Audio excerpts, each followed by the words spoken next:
Hello everybody, welcome again to my YouTube channel. This is Pafandi Travels, and right now I'm actually at the National Theatre right here in Kampala City. And in today's video I got a friend of mine here by the name Andrew Kagwa. Andrew Kagwa, what do you do for a living right here in Kampala? I'm an arts and culture journalist with Nation Media Group Uganda. Oh, yes. Okay, we got also Nation Media Group in Kenya, in Nairobi. We are brothers. We are brothers. Yeah, we're brothers. Okay, now tell me, there's several times you've been to Kenya. Mm-hmm. What do you think about Kenya? And what do you think, like, if you were to compare Kenya and Uganda? What is that one thing that you're like, this one is nice, I like this one about Kenya, this one I like it about Uganda? I think the biggest is the fact that Kenya is a multiple city country, like real functioning multiple city. Okay. Because I was in Mombasa, like you remember that I was in Mombasa. Yeah, that is where we met. That's where we met. Mm-hmm. And Mombasa was functioning. I don't really think we have a city besides Kampala that functions to the level of Mombasa. Oh. Yeah. Okay. So even when you look at most of the times, it's very, very hard for someone to think of themselves as nationwide artists, because you're thinking, if I take my art to Gulu, for example, which is like another place in Kampala, are those people going to have the money to actually support it or to pay for it? And yet when I was in Mombasa, like, I was seeing flourishing businesses, which kind of felt like, if Calligraph Jones has music that's hitting in Mombasa, those people can actually pay for it the same way the people in Nairobi can. So for me, that's one of the things I really, really like about Kenya as a place. So you say the cities in Kenya, they do work? They do work, they are functional. Okay. Yeah. Have you experienced our matatus? No, that's one of the things I hate about all the time. Like, I've been to Nairobi, like Nairobi 3 times. Yeah, and you haven't experienced and every matatu culture? Every time I've been to Nairobi, I've been in a very organized kind of trip. So you come in and check into a hotel. You actually picked from the hotel, from the airport. You pick from the airport to the hotel, and then they pick you from the hotel to wherever you're supposed to be. So I've never even seen a matatu. Ooh, really? You only see it on TikTok? Yes, I see YouTube? Them on TikTok, and I know they have a lot of music. They do. Is it true people jump out of them? Like, when it reaches your destination, you just jump out of it? No! What do you mean when you say jumping? Apparently it doesn't stop, so you get closer to the exit. I know what you mean. It's like when you are just approaching the place you're supposed to alight, you are actually supposed to be closer to the door. So the moment the matatu stops, they're not waiting on anybody. Okay. Their business and you, it's done. So you're supposed to be ready to step out. Okay. Yeah, so everybody's in a hurry. The matatu is in a hurry. I am also in a hurry. Because here the matatu actually stops. Like, at times you're seated at the back and people have to move out, then you get out. I remember, like, by the time I was coming in, like when I came from Nairobi to Kampala, I didn't take like a direct bus. Okay. And we got somewhere, the taxis, let me say, from the border to here. The driver could actually stop somewhere to go and eat what we call mshikaki. You know that nyama, that beef, it's being roasted somewhere alongside the road. You could actually stop and go eat it, and I'm like, man, we are rushing. We are out of time. Okay, so anyway, now I understand why most Ugandans believe people jump out of taxis in Nairobi. Because of that hurry? Yeah, because of that hurry. Okay, so you need to come and have that experience. Yeah, so I've never really experienced that. I've never seen a matatu. I've only seen them on TikTok and pictures. I know they love. So if they love painting pictures of artists, do they still have the that mark, like, that shows you that this is a matatu? Okay, you've seen the ones in Uganda. Oh yeah. They have that blue thing. Okay, in Kenya, like what here you call the taxis, we got one that is yellow. Okay. But most of such matatus, you're not Okay, they're there within the CBD, but most people, they do prefer using the big, what you call now the matatus, and they're like minibuses. They're the ones with the They're the ones paintings with all the and sound gravity and all that. speakers and Yes. Oh, okay. Yes. Okay. Do you know they experienced take that. a lot of money to design all that? Wow. Millions. There's some matatus, they even to do that gravity. Like millions in Ugandan money. Kenyan shillings. Okay. Okay, talk of maybe 6 million Kenya shillings. How much could that be in Uganda? It's insane. Yes. Someone decides to have that one to decorate the car. Wow. Mm. Do they make it back? Yes, I do. Wow. And they usually say you're not supposed to use that. Let me say, like when you are going to get a matatu of that type, it's always good to do it on loan, not cash. Ah. Yeah. So you pay back as you're making money. And guys are making money. Those guys are rich. So why do people prefer those to the? They're comfortable. Man, you need to come and get into those matatus. You know what I'm talking about. Then I need a reason. You to, say like I need a reason to visit Kenya for specifically not to just come to Kenya, not on these official things where you're being picked from places. I need to visit Kenya. Come and experience a matatu culture. Because I've not even, like, you can imagine my very first experience of Githeri was in Kampala. Oh. Uh-huh. And it's everywhere in Nairobi. It's even in schools, in boarding schools. Like right now, you gave me a githeri, I'll be like, no, don't. Don't, because that is a food, that's a meal. It's mostly served in schools.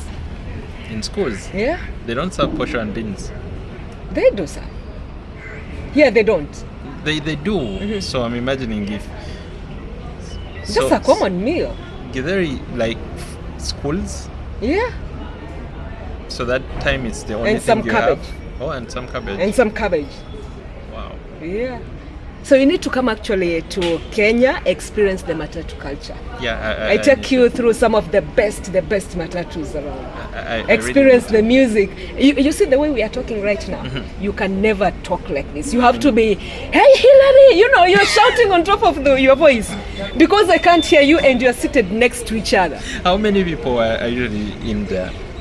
Now that's I can't really get a quick answer to that, but around not more than 30. Okay. I've just forgotten the maximum number, but it's like you're seated here two. Yeah. So it's a good one. You really need to come and experience I need to see that. I need to see that. I need to see that. Then another thing. Like I think I enjoyed Mombasa. Very laid back. Okay, Mombasa. Yeah. But you need to come to Mombasa December, January, February. Okay. What's happening at that time? When it's too hot. I want you to experience the season. So then I have to move in briefs. It's hot. You know when I say it's hot? Like right now I'm seated here, but this person who is in Mombasa right now, we can never have this talk like seated here in the sun. It's too hot. Like right now you could be doing the third bottle of water. Ouch. Ouch. Did I tell you of how anyway. Please do. Please do. No. Please. That time when you were in Mombasa, like I made myself a very hot cup of coffee. And since I wanted to take it when I'm in my free time, I went, showered, and then came for it, and the thing was salty. And you were like, wait a minute, did I just put salt in it? And you have no idea how I poured that and made another cup, and it was the same thing. Let me know. Yeah. So I, as you meet up and you're like, man, I made tea and I couldn't really feel the taste. And they're like, which water did you use? Like, and you're like, excuse me? I went and got water from the tap. Yeah. Like, you shouldn't have. You shouldn't have done that. Yeah. So but Mombasa was fun. So how did you prepare your tea? You got another cup of water. I mean, a bottle of water, fresh water. Now, after that, I knew that I was supposed to use mineral water to boil my tea. Yeah. Okay. Now let me come back home to Uganda. You guys apparently said you speak the best English. I can even tell it from you. How come? If you come across somebody who knows English, they speak good one, like the one you are speaking. In fact, I'm trying to limit. I'm trying to limit what I'm about to say because I know I'm speaking with a fluent one. That's a compliment. Yeah, if it was coming from a white person, trust me, it would have been a compliment. Why? Like, geez, it has happened to me very many times. You speak good English, and you're like, you did not just tell the other German guy that they speak good English. They're German.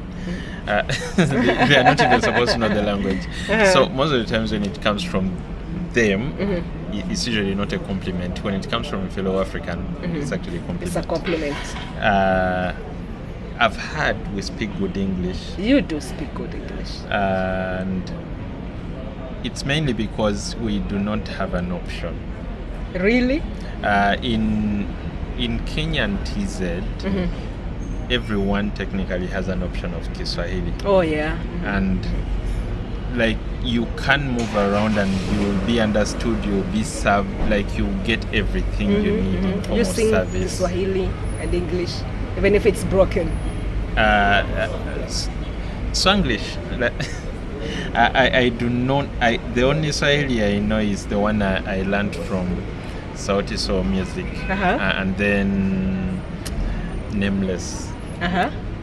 Maybe you could name some of them, some of their songs. Funny thing is, I interviewed Nameless last year, and I learned that some of the things I thought I knew were wrong. Wow, how? Like I thought Nasinzia means I doze when I think of you, which for me was a negative thing. And then he told me it means as I drift, I'm thinking of you, which then became positive. Okay. Like, how can the same thing mean different? There's something being different. Yeah, so like much of the Swahili I know because like I went to St. Lawrence and at that time St. Lawrence used to attract a lot of Kenyan students.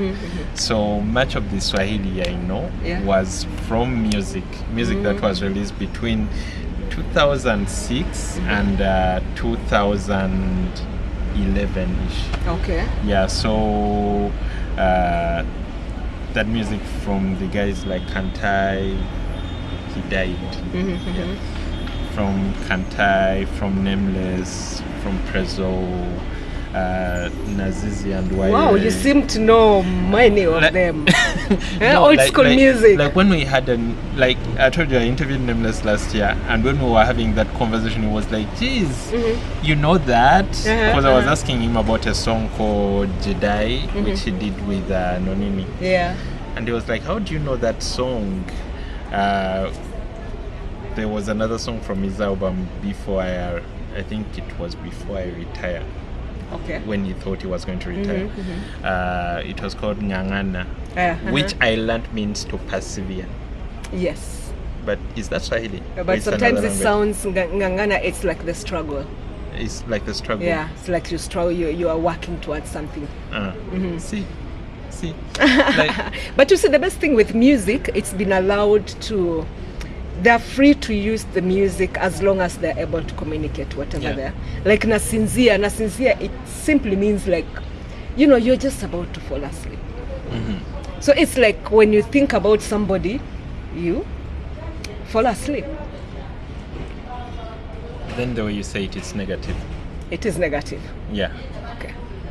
But then he said it and in another way, like, as I'm drifting away, I'm thinking of you, which kind of meant like you're always on my mind. And anyway. Okay. Yeah. Anyway, that's a story for another day. Okay, so thank you so much. You're supposed to come and visit Kenya. Yeah. Very soon. Yeah. I will. I will. I need a reason. Okay, you need I've already given you a reason. There's the matatu culture. You need to explore the matatus and all that. At least by the time you're coming here, you have that experience. Like I want to come for that, but there should be something more. Like, when is the safari rally happening? This weekend, if I'm not wrong. Okay. It's very soon. That one that's late. very soon. That's very soon. So I plan for it next year. Yeah. God willing. So okay, what else happens? Like, you know those things that usually happen, like festival? Yeah, they're there, but you see, of late, there's so many festivities that are just coming up, popping up left, right, and center. So I can't really tell. Like the safari rally, it's a known thing.